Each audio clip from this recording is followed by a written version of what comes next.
So we are trying to understand neural networks here through logistic regression. So we'll go one step closer.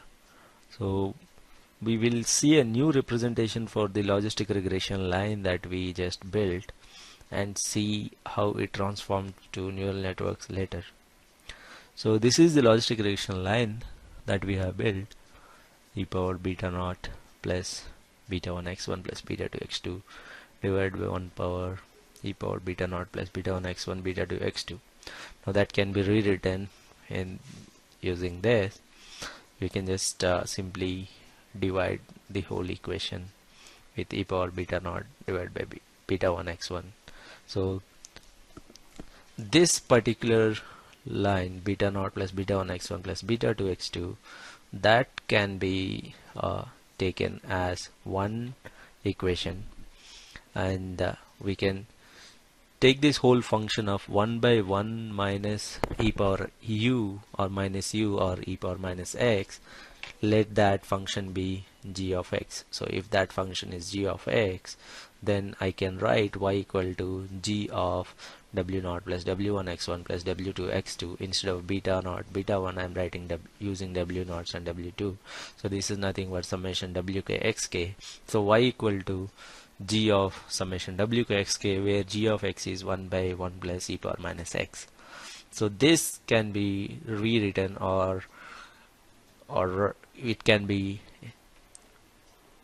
shown as or displayed as this diagram, where x1 and x2, whose weight is w1 and w2, w0 is having no prior coefficient, so or we can simply say 1 into w1, x1 1 into w0, x1 w1, x2 w2. So this is the line equation that is going through this logistic transformation. So that is g of wk xk equal to y.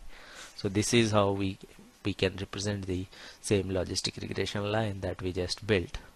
Okay, so output of x is nothing but y, that is equal to g of wk xk. So the above output is a non-linear function. Yes, 1 by 1 plus e power minus x is a non-linear function of linear combination of inputs, so xk's and their linear combination. wk xk is a linear combination and g of x is a non-linear function. So output of x is nothing but y. Y is a non-linear function of linear combination of inputs. Okay, so this is nothing but a typical multiple logistic regression line. In this particular line, to find out the coefficients w's, what we can do is we can use the least squares method, where we try to minimize yi minus expected value of yi, that is g of wk xk.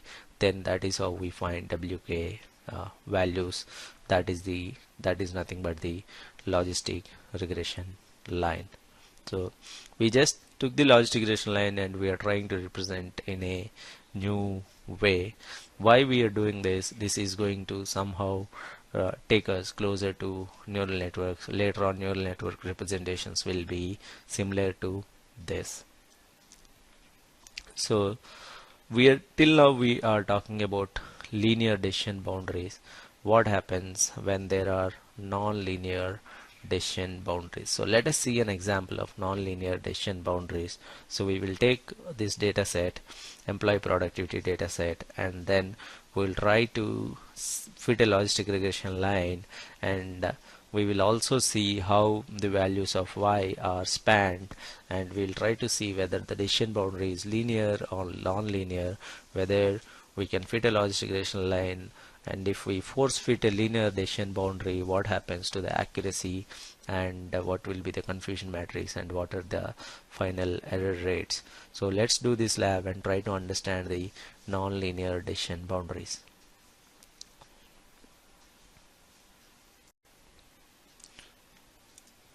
So this is the same employee productivity data, but the only difference is that earlier we have taken a sample data set, a part of the data set, and we fit the regression line, logistic regression line. Now we'll try to take the overall data and try to fit a logistic regression line. So on the employee productivity data, first of all, the overall data, how it is distributed, let's have a look at it. So it looks like as age and experience as they increase, so there are a lot of zeros in the beginning and then there are a lot of ones. Looks like there can be a logistic regression line, and looks like the separation between zeros and ones in this particular portion looks okay. And then when we go beyond this point, again there are a lot of zeros. So looks like fitting one logistic regression line or one linear decision boundary might not be sufficient, but still we'll go ahead and force fit one decision boundary and one linear decision boundary. Let us see whether it works or not. So we are trying to fit a logistic regression line on the overall data set, productivity versus age and experience, and on the overall data set. So this is the logistic regression line that we are fitting. This is the line, and we'll quickly find out the line equation and draw the decision boundary. So to find the line equation, we'll find slope and intercept, and this is the decision boundary. So obviously the decision boundary is no way close to a good decision boundary. There are so many misclassifications. In fact, it has classified every value of triangle that 1 as wrong value of 0 or 1. So let us see the overall accuracy. The confusion matrix might not look as good as it was earlier. Yes, there are so many erroneous values, non-diagonal values, and the accuracy might fall drastically. So this is the accuracy which is not at all acceptable. So that is what happens. Looks like this is not a single decision boundary. It is not one decision boundary that we can build. We have to build a non-linear decision boundary that might look like the shape of U or something else, but definitely a linear decision boundary won't work here. So we have clearly seen an issue with non-linear decision boundaries. So basically, when there is no linear separation between two classes, when a single straight line can't help us to divide the two classes, then we might have to go for a non-linear decision boundary where we can't just fit one line and say on the right hand side of the line is ones and on the left hand side of the line is zeros.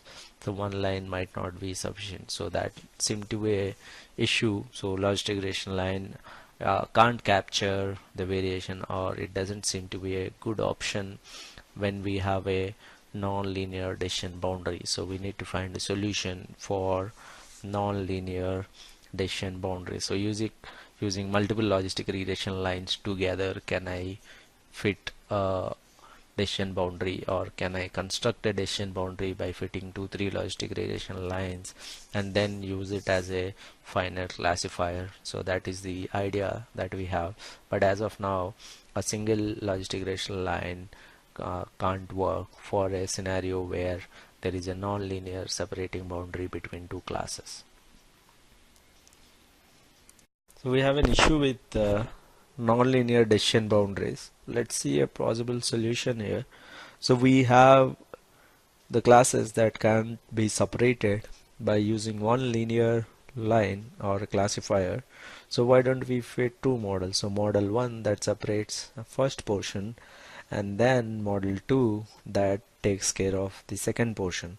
So instead of finding the final output that will have one classifier which is non-linear that will tell us where are ones and zeros, or where is class 1 and class 2, instead of that, why don't we get an intermediate output, say H1, where that is coming out of model 1, and there is another intermediate output H2 which is coming out of model 2. Then indeed we can use H1 and H2 to find out the final classifier. So using X directly to predict Y is challenging. So we have the independent variables X's, X1, X2.